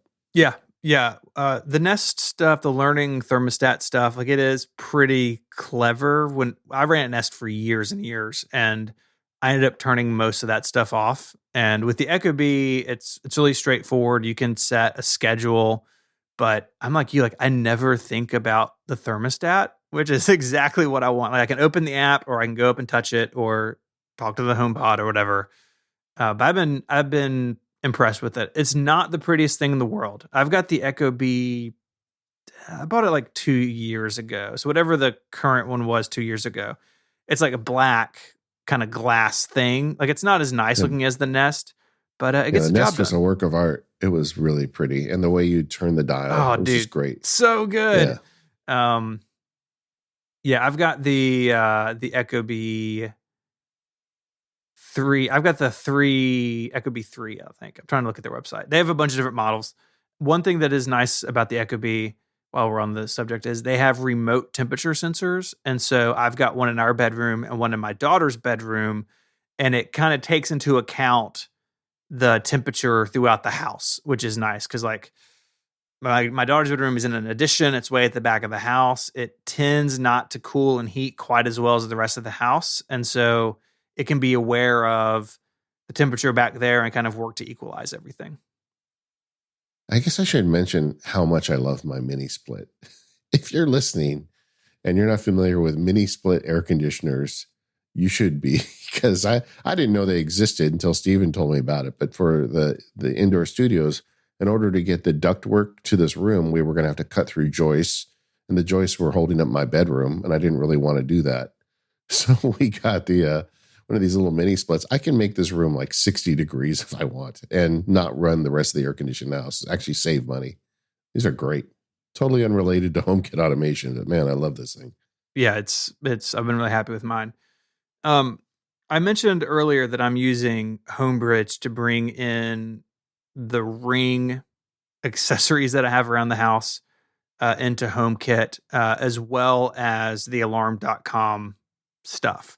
Both of those were pretty easy to set up in Homebridge. You install the plugins, you authenticate with your account, and then Homebridge gives you one of those HomeKit barcodes to scan, and then it adds everything into HomeKit. HomeKit basically sees Homebridge as a hub for all this other stuff.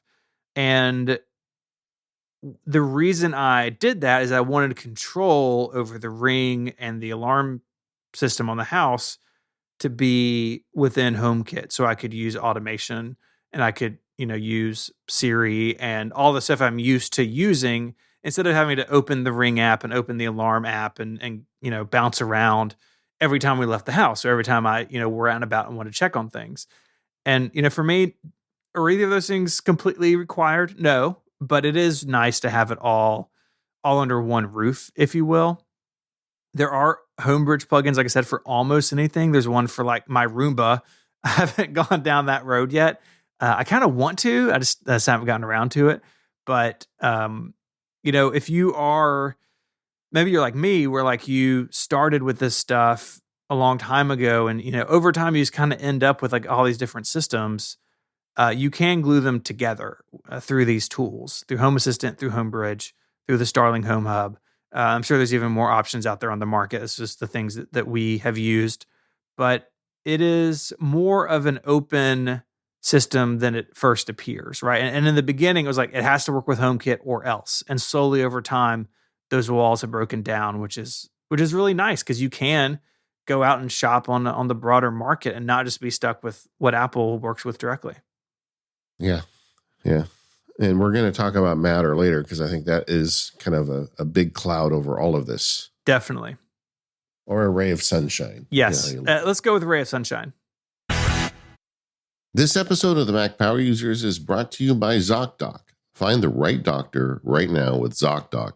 You can sign up for free at ZocDoc.com/MPU. ZocDoc makes it easy to find quality doctors in your network and in your neighborhood. Plus, with real verified patient reviews, you can find the right doctor for you. ZocDoc is a free app that shows you doctors who are patient reviewed, take your insurance, and are available when you need them. This is such a great service. I mean, we spend time trying to figure out where we're going to eat dinner using the internet. Why not find a good doctor? You can find every specialist under the sun, whether you're trying to straighten those teeth, fix an achy back, get that mole checked out, or anything else. ZocDoc has you covered. The mobile app is as easy as ordering a ride to a restaurant or getting delivery to your house, just way more important. Search, find, and book doctors with just a few taps. And you can find and review local doctors, read verified patient reviews from real people, who made real appointments. Now, when you walk into that doctor's office, you're all set to see someone in your network who gets you. So find the doctor that's right for you and book an appointment in person or remotely that works for your schedule. Every month, millions of people use ZocDoc. It's their go-to whenever they need to find and book a quality doctor. I'm a ZocDoc user because I realized picking the right healthcare professional is way more important than picking the right pizza joint. And I wanted to use the power of the internet to get someone who's not only on my insurance, but also gets me. And that worked. The ZocDoc doctors are great. They're always on your insurance. And those personal reviews really help me get a feel for the person before I go visit them. I mean, nothing is more personal than your health. So you need to find the right healthcare professional for you. So go to ZocDoc.com/MPU and download the ZocDoc app for free. Then start your search for a top-rated doctor today. Many are available within 24 hours. That's ZocDoc.com/MPU. And that URL, one last time, ZocDoc.com/MPU. And our thanks to ZocDoc for their support of the Mac Power users and all of Relay FM. So let's get into some the automations that we're using. For me, I've got just a handful, but they've really become like a core way that I manage my smart home stuff. The simplest one I have is that a couple hours before sunset, lamps across the front of our house get turned on in the den, in the front room, and in our bedroom, and then they get turned off automatically, starting at about 10:30 through about 11:15. About every 20 minutes, one will turn off, and I've tinkered with that over the years. But it is if we're gone for the evening, right? Then I mean, lights are on, people are home, and I have the knowledge that they'll be turned off, right? So if we go to bed and we left the den light on, then it'll get shut off on its own. So it's a very basic one. In the home app, when you go to automations, like one of the main ones is time, right? So you can set fixed time. You can also set time based on sunset. So another one that I have is to close the shades in the studio 15 minutes before sunset. Because if I'm out here after dark, these windows are really big. I don't want a bunch of light spilling into the backyard from the studio. And so if the shades are open 15 minutes before sunset, this thing runs and it closes them for me automatically. Both really simple, right? But I think with automation, with smart home stuff, sometimes the simpler automation you come up with make the biggest difference, right? I mean, I remember growing up, like my parents had it was like a big box you plug into the wall, and it had a big circle on it with a bunch of little switches, and it was a clock basically. It would spin around, and depending on where the switch was at that given minute, the light would be on or off, right? Like there's Yeah. a reason that was popular. And for a lot of people, automation can start as simple as, hey, this light goes on and off with a time, and you can build up from there, of course, but I think you can start simple with this stuff. Yeah, I talked about my pond earlier, and just a few years ago, I had one of those little lever switches on the pond where it would just turn on because I wanted to make sure the pump ran every day to, hopefully avoid mosquitoes and keep everything clean. And so every day I used one of those lever switches, and eventually they started selling exterior HomeKit plugs that, were more reliable. And then I took that switch out and, of course, put it on a HomeKit because I like the ability also to turn it on, with my flick switch or whatever. But yeah, in terms of automations, I've got a bunch of simple ones, and I'm in the process of making complex ones. Really, the reason I bought this Home Assistant and with the finish of this construction, there's a whole bunch of stuff I want to try that I've got kind of on my list that I haven't got to entirely, but like the basic ones that we use every day. When I put a motion sensor by the front door, I kind of hit it in the entry porch, but when there's motion up there, then it turns on the porch light. Yeah, usually we try to have the porch light on, so when the kids come home or Daisy comes home late, it's usually one of them, not me, coming home late. But if there's motion, then the porch light comes on. And I would think that it has some effect on someone who's trying to burgle the house. If they just walk up to the door and the light turns on, hopefully that would deter them. But, that's a simple automation. It's an Aqara motion sensor hidden on the porch that connects to a Lutron cassetta light switch that controls the porch light. So that's an example. I talked about a couple during the course of today's show. If you spin the front door lock, a bunch of lights come on inside the house, so when you get in, you can see them. I've got when the last person leaves the house, and this is an unstable one right for me right now, but in HomeKit you can have it identify people, and usually it's by their phone. But if all the iPhones leave the house, it pauses the HomePods, just in case, because I play music all the time, and sometimes I forget to turn it off. So if I leave, usually if I'm the only one here and I leave, then it turns off all the music, which I think is kind of cool. I've got a whole series of them related to Christmas. We've got a bunch of different automations that turn on exterior lights. And last year I bought a HomeKit power strip. If you believe it, such a thing exists. And it's a power strip. You plug it into the wall and it's got 4 plugs in it. And each one is its own HomeKit switch. Does that make sense to you? So there's 4 AC plugs that you can control each independently through HomeKit. And there's a bank of USB power as well that you can control via HomeKit. And I put it up by the tree. And so I've got USB stuff and I've got multiple light streams and we've got one of those little Christmas villages. So all that stuff plugs into different circuits on that power strip. And then I could, automate the heck out of it individually using HomeKit. And for the life of me, I kept it out. I didn't put it away with the Christmas stuff. I'm like, I'm going to find a use for that when it's not Christmas. And it's now been 10 months and I have not found a use for it. I mean, I don't know. What do you do with that, right? Oh, speaking of home automation, my home vacuum just went off. That's great. Why are you talking? Did you hear that? I did hear that. Yeah. Home automation gone wrong during the show. I don't know. Anyway, so I've got a bunch of automation related to the holidays. And then I do like to have sunset related automation, that's one of the nice triggers that's in the home app where at a certain time you turn lights off or on, and that's really useful. And once you get your house hooked up with, Lutron Cassetta, then, the sky's the limit with stuff like that. I've talked about how I want to use the Hue lights as signal devices. I haven't actually put that in place yet, but that is going to come. Once my human presence sensor arrives, there's a whole bunch of stuff I want to do with that.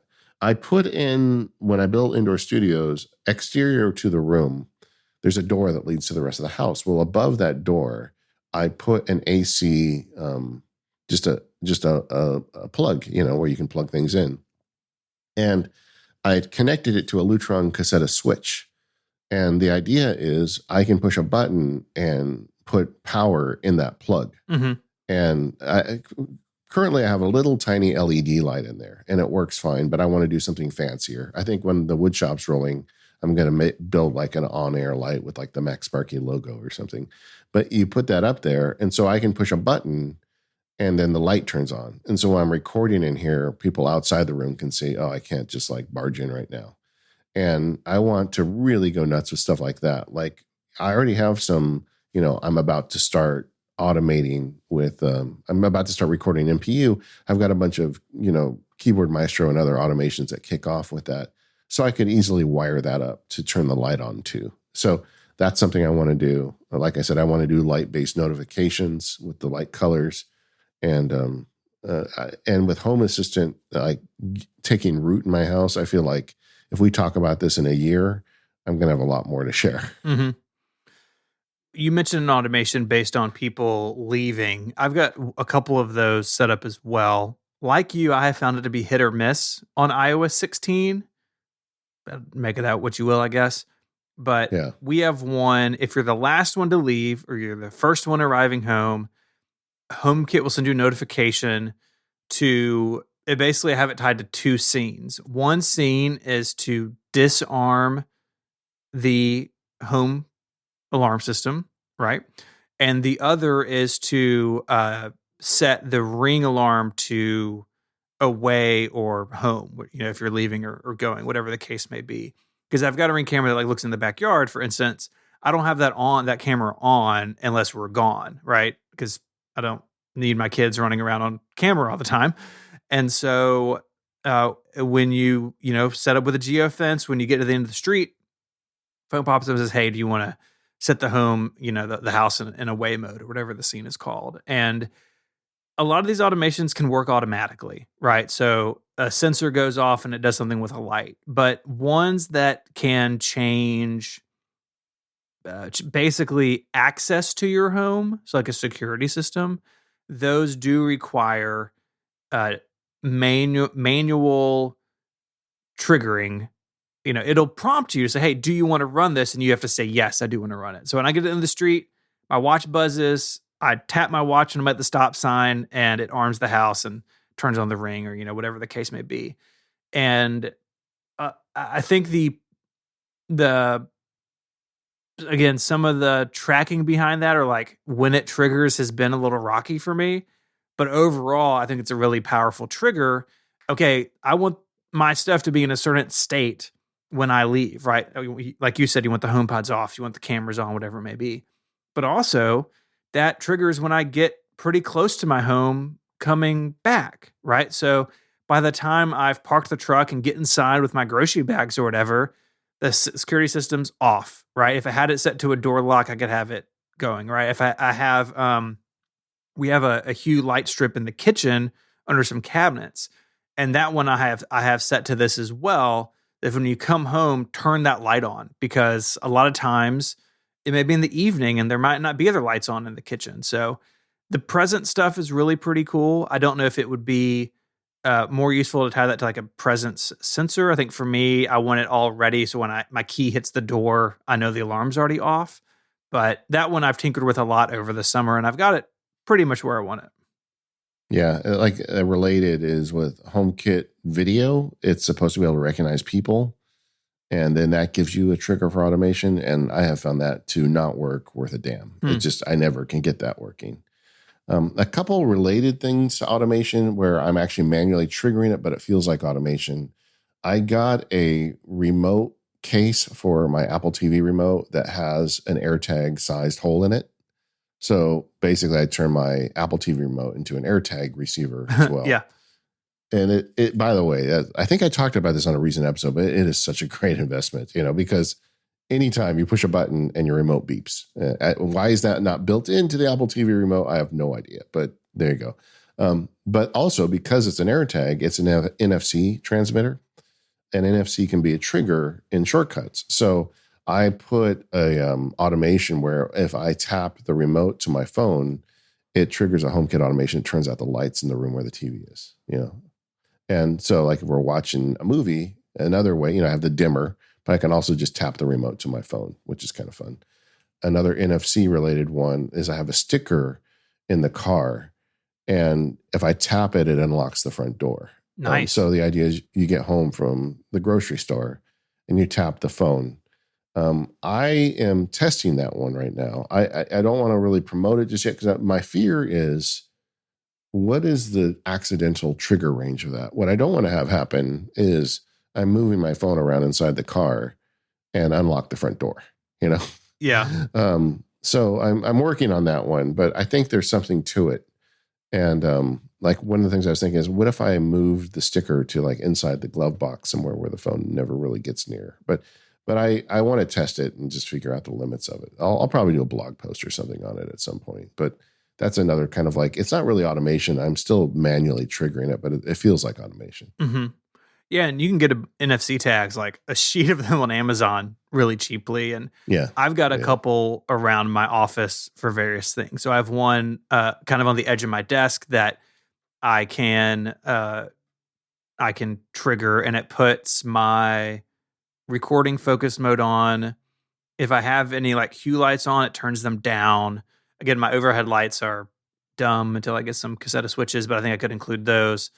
And it's cool. I mean, I hadn't really thought about putting one in the car. That makes me really think about some things, because maybe I get, if my arriving, leaving automation fails, maybe I could also tie that to a NFC sticker, on the dash of the truck or something. Yeah, you could also maybe put one like inside or near the door jamb. So as you're walking in and out, you can just tap it. There's a lot of stuff you can do with NFC stickers. Let's talk about some third-party applications. We've mentioned things like the Philips Hue app and others that come with specific devices, but there's also a whole class of apps that extend HomeKit itself or give you more control or different views into HomeKit. And the first one that you listed here, home devices, I'm not familiar with. So tell me about that. Yeah, there's so many third-party apps, and I just want to say I don't understand. I mentioned this earlier in the show, but Apple does not surface everything that is available to your home devices in the HomeKit app, and it just seems weird to me that you got to go to third parties for that. But there's an app out called Home Devices, and it's like if you're interested in the stuff we've been talking about today, this is an app you should download. It's a free download. I do think they have like you can support or like subscribe to it if you want, but it does an index of your house and shows you every device you have and tells you what its capabilities are. And it tells you the capabilities regardless of whether or not the home app actually supports those features. So it gets you a clue as to where you may want to go to a third-party app. I put this one first on the list because I feel like it's a really good one. And then the other thing is they do a really good job of indexing what's available. Like, let's say you want to put a home security camera, but you want to be HomeKit friendly. The app gives you a list of all the currently available ones and what their features are. And it's not like opinionated. It just tells you what's there. So it gives you, it's a great resource as you start building up your HomeKit setup.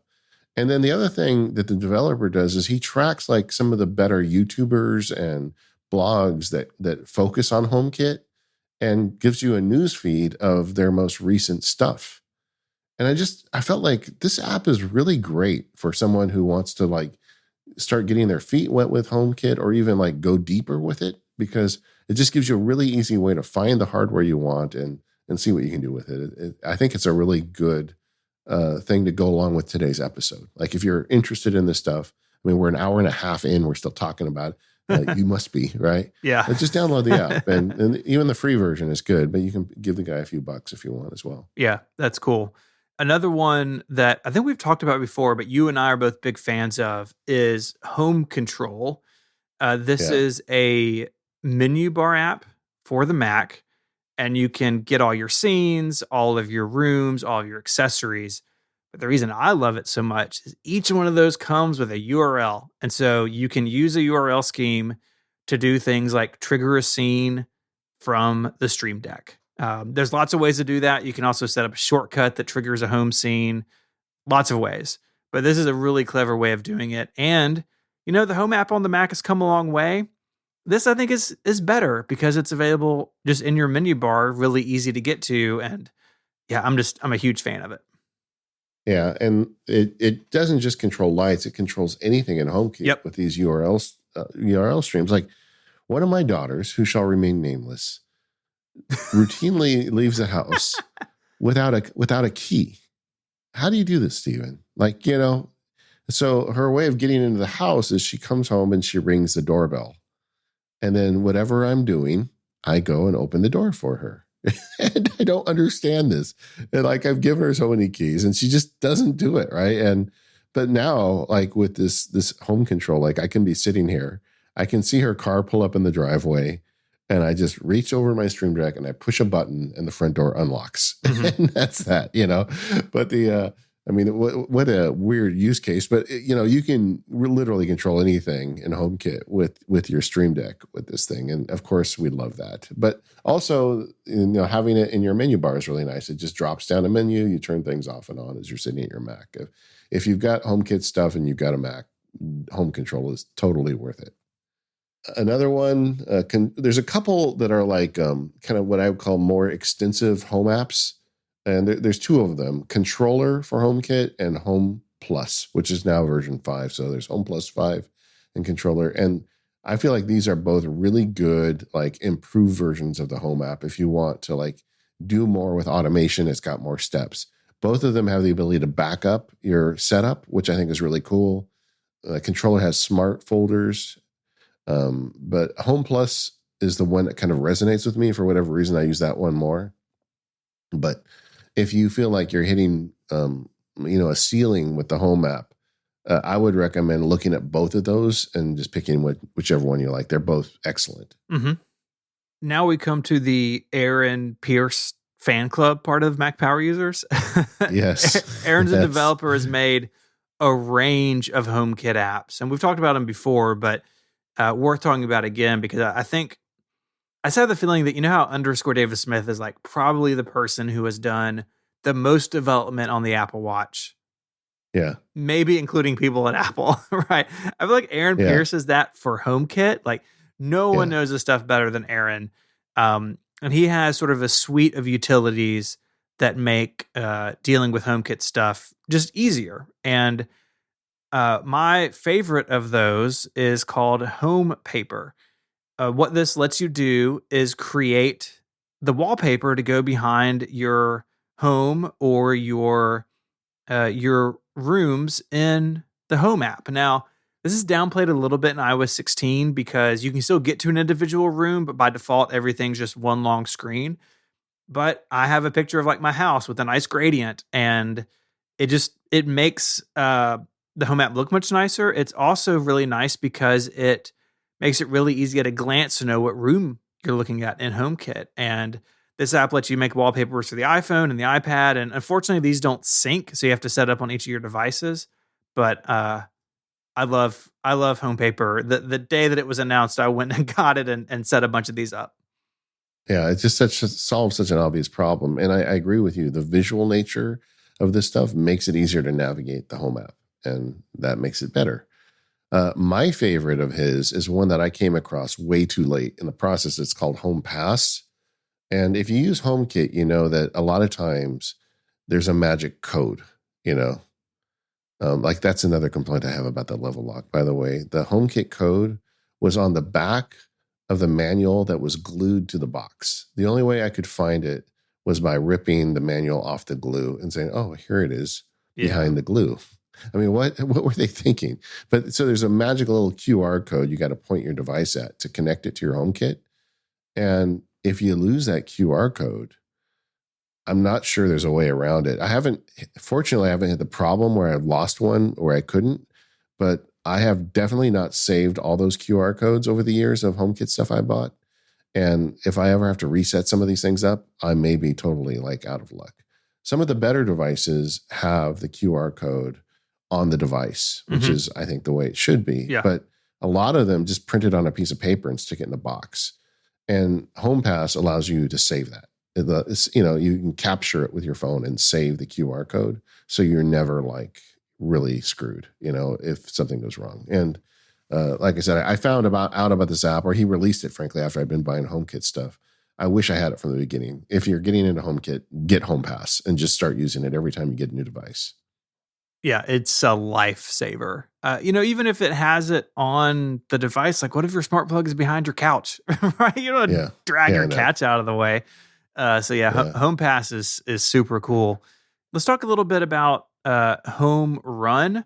So this puts HomeKit scene selection kind of front and center. So it comes with the ability to make complications for the watch, widgets for your iPhone, just getting HomeKit stuff out of Apple's own UI and kind of customizing it. And you have full control over the colors and the icons, and you can even use emoji on them. Like it's really a nice way to customize the way you interact with this stuff. Yeah. I mean, Apple tries to do this itself with the Home app. They have complications and ways to do this stuff, but Apple's is, I think, too generic and always makes you go through everything.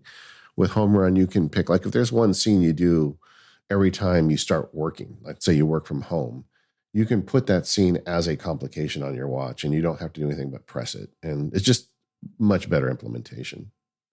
Another app that Aaron has put together is Home Cam. So this will pipe in camera feeds into HomeKit, but in a much nicer way than HomeKit does on its own. This gives you like a 4-up view. You can view one full screen. You also get information. So a lot of these HomeKit cameras have like temperature sensors in them, or they run on a battery. If that information is shared, it gets overlaid on the feed. And this notably has an Apple TV app. So you could, run an Apple TV and have all your cameras up, like, that TV you hung in your office we talked about a couple of weeks ago. Yeah. You could set that up to be like if you were using HomeKit with your cameras, you could have them all piped over there as like a live preview. Yeah, it's really nice. You do have to have your cameras in HomeKit, obviously, but that's cool. I was using it until I gave up on the whole camera thing in HomeKit, like I talked about earlier in the show. Yep. But I thought it was worth talking about. So Aaron continues to make apps. I suspect the next time we get around talking about HomeKit on Mac Power, there'll be another one or two in his stable because he just keeps coming up with them. Another one that is worth talking about is now under the new management, Pushcut. And Pushcut, I think, is kind of like next level. It's a application that allows you to use a spare iOS device as a shortcut server. So you can like trigger shortcuts, do a bunch of stuff with shortcuts that you normally can't do because, it runs as a server. So it can do things at specific times and a bunch of different things. And it was lingering a bit, and Rosemary Orchard is now developing Pushcut. Her and a group of friends, kind of took it over, and they just redid the website. We talked about this in the most recent episode of The Automators, but Pushcut is, by a friend now, and it is an excellent HomeKit device because you can use it as a dedicated iOS server and like trigger a bunch of HomeKit stuff that you normally couldn't do. So it gives you like more power over HomeKit. And it's definitely getting better and easier to use. I think the knock against it for the longest time is it was so nerdy, but Rose is putting a ton of effort into making it less so and still equally as powerful. If you got like an old iPad mini or even as an old iPhone, you just stick it in a corner and plug it in and put Pushcut on it as a Pushcut server, and suddenly you get a whole bunch of extra home automation tools. That's really cool, and it is in good hands with her. I'm excited I was excited to see that news. Yeah, really cool. One last one, Follow the Sun. It's just a cool app. I'm using it less now because my lights have a fixed temperature. I can actually change the temperature in these lights, but I have to literally pull them out of the ceiling and throw a switch. But if you have temperature adjustable lights, Follow the Sun looks at your current location and adjusts the temperature of your lights throughout the day to match. Ooh. I know Apple is doing something similar or trying to do something similar, but this one I really have more faith in. And I was playing with it right up until the time I realized I couldn't really get the full benefit out of it. But if you'd like to have temperature adjusting lights match, the time of day and where the sun is, it's just such an interesting app. I wanted to mention it. Follow the Sun. That's really cool. The Hue app does that too. That's one, there's a bunch of different ways to do it, but it sounds like this one is sort of a higher level than just in the Philips app. Yeah, I haven't used the Hue app, so I don't know. But this one does use your specific location, which I think really helps do it better. This episode of Mac Power Users is brought to you by SetApp. There's an app for everything these days. Some are great, and others not so much. So how do you quickly find the right one for you? Well, SetApp is a great way to discover apps for every professional with a Mac and iPhone. It has over 240 apps, all available with a single subscription. From coding to design to everyday chores such as decluttering your menu bar or cleaning up storage, SetApp has top-tier software to keep at hand. Imagine what you could do with 240 high-quality apps all packed into one. There's an app for almost any task. You don't need to look in tons of places to find what you need. With SetApp, you can think about your tasks, not apps. One thing I love about SetApp is that all of these apps are full featured. You get all the features of all the apps listed in SetApp, and you're not tracking down a bunch of software licenses or individual subscriptions. They have a dedicated curation team that only selects the highest quality apps. New apps are added regularly, and updates are free. And it's a great value. So instead of paying like $8,000 in licenses, there's just a one flat monthly fee of $9.99. Until November 30th, use the code MACPOWER to get 20% off your first month. Head on over to setapp.com and look for a link to redeem the code down in the footer. That's SETAPP.com, code MACPOWER. Our thanks to SetApp for their support of the show. All right, Steven, we've been talking about HomeKit now for a while. I guess we're not going to get to the iPads today, but we got one more segment, gang, because there is something on the horizon called Matter. And We talked about it earlier in the show. Matter is a platform that's being developed simultaneously by all the big players: Amazon, Google, Apple, Samsung. And it's basically everybody throwing in the towel and saying, okay, we realize no one of us is going to become all powerful in this stuff. So let's just create something where if our customers buy something from us, it still works with the stuff from you. And it releases people from platform lock. And getting those four companies to agree to that is no small feat, right? Maybe Not at all. particularly Apple. I mean, Apple historically is not a huge fan of having their stuff work with other people's stuff, but it's here. They've just released it, I believe, as we record this. It's been released about a month, but right now the way it stands is manufacturers are getting certified because the standard is released. They have a big event planned in November. And so this is actually happening now, and where we're going to start seeing devices come out with the Matter certification. And in theory, it'll work on your iPhone and it'll work on your Android phone, and it'll just open it up so we're not as reliant on things like Home Assistant and Home Bridge to use anything with anything else. Yeah, it's really impressive that this has come as far as it has. And my understanding is Apple actually did a lot of work to make this happen, and a lot of the underlying tech came from Apple, which is really cool. And so the whole thing we talked about earlier, right? I bought a Nest camera, so I got to use their app. Well, like if Nest goes to support this in the camera you have, you will be able to add it to HomeKit, and they're using Bluetooth Low Energy, Wi-Fi, and Thread, which is like a local radio protocol that a lot of smart home stuff works over, to tie these things together. Now, it's not a golden bullet. Like, it's not going to solve all problems. Like, the devices you have to be updated to work in it, or what you buy new has to work with it. For instance, Google has said the cheap Nest thermostat will support it, but they have not said that the nice one will support it. And that has, like, I know Jason Snell was upset about that on Upgrade last week, rightfully so. You will probably still need bridges and hubs. You may actually need to update a bridge or a hub. But the idea is that Matter becomes sort of the invisible glue, so you can put basically any device into any ecosystem. You're not going out and buying a Matter hub. So like the HomePod Mini, the new Apple TV that was just announced, they support Matter and it can become a Matter hub. Really, you're never going to see Matter. You're never going to interact with it very much. It just means that in the future, if you buy something that maybe previously just worked with the Amazon voice assistant, now it will work with Google or Apple's. And this is an ongoing thing. At launch, they support a bunch of categories. So light bulbs and switches, plugs, smart locks, safety and security sensors, media devices, smart blinds, garage doors, and thermostats, and HVAC. No cameras and no doorbells in Matter 1.0.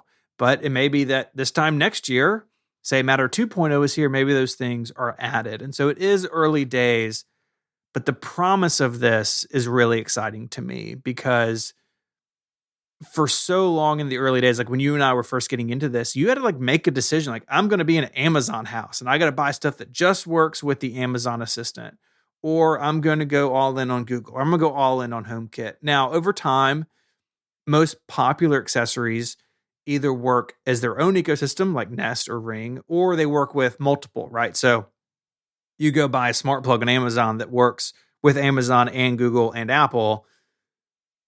A lot of those lines are, and a lot of those divisions are going to fade away. So I'm extremely excited about this. It is early days. I would say that if you're getting ready to buy a bunch of smart home stuff, this should be a factor in your purchasing decision. I don't think it has to be the only one, because if you're going to be HomeKit centric, you can still just get HomeKit stuff. But if you want to move beyond that, Matter is going to be the way that you can do that in the future. So very exciting, very promising. And I hope that, if we revisit this in 2 years, a lot of the conversation about, oh, I bought this thing and it only works with this one assistant, that a lot of that's in the past. Yeah. I mean, just as an example, back to my door lock saga, after I returned the level, I went to Home Depot and just bought the quick set, automation lock, which I thought was, it looked very similar to mine, but it said quick set on the box. I got it home, I looked at the box and I realized it was Google and Amazon, but not HomeKit.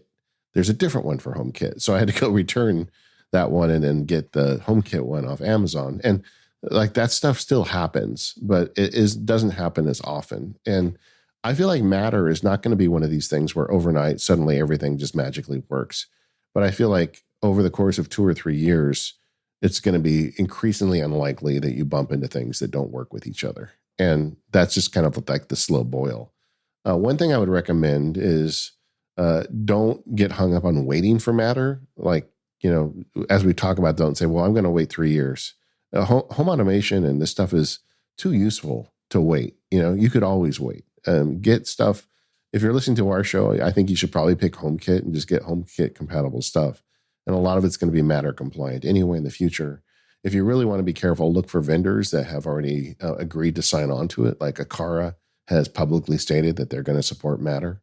I was looking this morning, and it looks to me like Lutron has not said anything about whether they'll support Matter with their switches.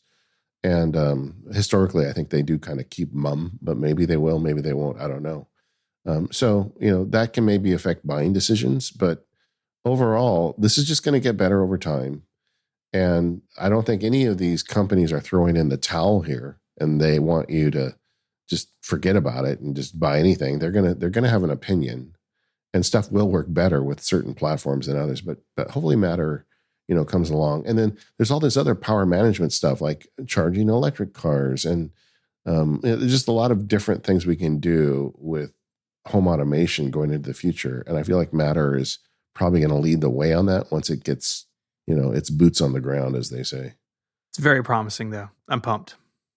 Yeah. And now I just got my Home Assistant as Matter is going public. So there you go. But I feel like Matter is a long way off from what I can do with Home Assistant, if ever. Matter is about compatibility more than it's about automation, is my general impression. Yes. Yeah. Agreed. All right. Well, we went long, but there's a lot going on. Just checking in on our home automation stuff, right?